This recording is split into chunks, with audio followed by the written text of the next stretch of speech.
Motor vehicles থেকে বলছিলাম। হ্যাঁ, আচ্ছা, আপনি লাইসেন্সের জন্য অ্যাপ্লাই করেছিলেন তো? আমি তো লাইসেন্স করতে দেইনি, ঠিক বলেছি আপনাকে। কিন্তু আমাদের কাছে তো আপনার নাম এসেছে, আপনি কি অ্যাপ্লাই করেছিলেন? না না আচ্ছা, আপনি গাড়ি কিনেননি? না না, আপনি কিসে যাতায়াত করছেন এখন? ট্রেনে? বাসে ওঠেন? না না, বাসে বাসে কোথায়, আমি হেঁটে হেঁটে যাচ্ছি। মানে হেঁটে সব জায়গায় যান? আপনার বাড়ি থেকে ডিস্টেন্স কত দূর? বাড়ি থেকে তো আবার 10 মিনিট, কি ব্যাপার বলুন তো? মানে হাওড়া কোর্ট থেকে? হ্যাঁ ওকে ওকে, আপনি ওখানে তো হেঁটেই চলে যান? হ্যাঁ।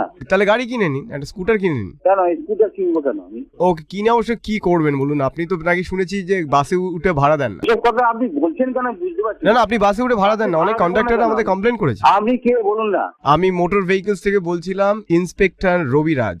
ইন্সপেক্টর রবিরাজ? হ্যাঁ, আপনি বাসে ভাড়া দেন না, এইটা নিয়ে কমপ্লেন এসছে আমাদের কাছে প্রচুর বাস কন্ডাক্টরের থেকে। আপনি বাসে উঠে ভাড়া দেন না, নিজেকে আপনি ডিএম এর ভাই বলেন। আমি ভাড়া দিই না, কে বলছে আপনাকে ভাড়া দিই না? বাসে তো প্রচুর কন্ডাক্টররা আমাদের কাছে রিটেন কমপ্লেন করেছে। হ্যাঁ? আপনি তো জিজ্ঞেস করলে ভাড়াও বলতে পারবেন না।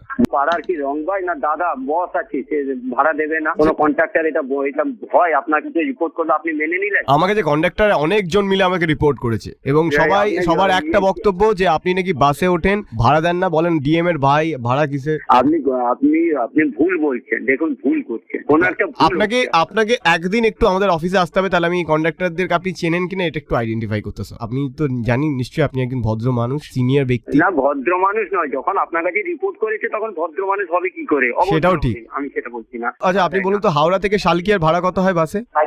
আপনি বলুন হাওড়া থেকে সালকিয়া ভাড়া কত হতে পারে? হাওড়া কোর্ট থেকে হাওড়া ময়দানের ভাড়া কত? আরে যতই হোক, মানে ফ্রি ফোন পাওয়ার জন্য কি আপনি কি এত ফোন করছেন? হাওড়া কোর্ট থেকে হাওড়া এটা জানেন না কেন? কারণ আপনি ভাড়া দেন না। হাওড়া কোর্ট থেকে বি গার্ডেনের ভাড়া কত? আবার বি গার্ডেন গেল হলো কোথা থেকে? আপনি বলছেন একবার সালকিয়া, একবার বলছেন হাওড়া বি গার্ডেন। কেন বি গার্ডেনটা হলো কেন? আপনি যা যে নিয়ে আপনি কথা বলছেন সেটা নিয়ে বলুন। তো সেটা নিয়েই তো বলছি, আমি তো চেক করছি যে আপনি ভাড়াগুলো জানেন কিনা। আপনি যদি ভাড়াগুলো একটা বলে দিতে পারতেন, আমি ভাবতাম যে হ্যাঁ আপনি ভাড়া। আপনি দেখুন ভাড়া না দিয়ে দিয়ে কিরকম হয়েছে, আপনি নিজে এখন ভাড়াটাও বলতে পারছেন না। গার্ডেন যাই না, অতএব বি গার্ডেনে আমি ভাড়া বলবো কেন? কিভাবে বলবো? এত খুচরো পয়সা বাঁচিয়ে আমার বাড়ি বলুন তো।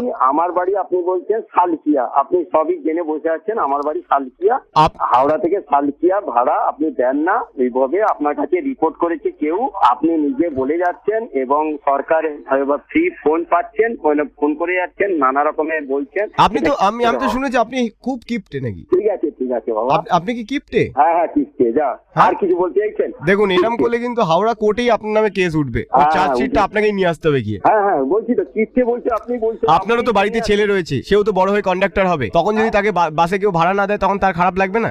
আপনার খারাপ লাগবে না? হ্যাঁ, বাসে খারাপ লাগবে না? কার খারাপ লাগবে? আপনার খারাপ লাগছে? আমার তো লাগবে, এবং আপনার খারাপ লাগবে না? আপনার ছেলে কন্ডাক্টর। খারাপ লাগছে না, আমি তো বাসে ভাড়া দিয়ে দিই না, মানে আমার তো খারাপ লাগবে কি করে? আচ্ছা, এত খুচরো পয়সা জমিয়ে কি বড়লোক হওয়া যায়? আপনি বলুন। তুমি কেন সরকারি পয়সা, সরকারি মোবাইল ল্যান্ডলাইন ব্যবহার করে একজন পাবলিকের সঙ্গে কথা বলছেন? না না, আপনি বলুন তো হাওড়া কোর্ট থেকে প্রিন্সেপ ঘাটের ভাড়া কত বলুন তো? আবার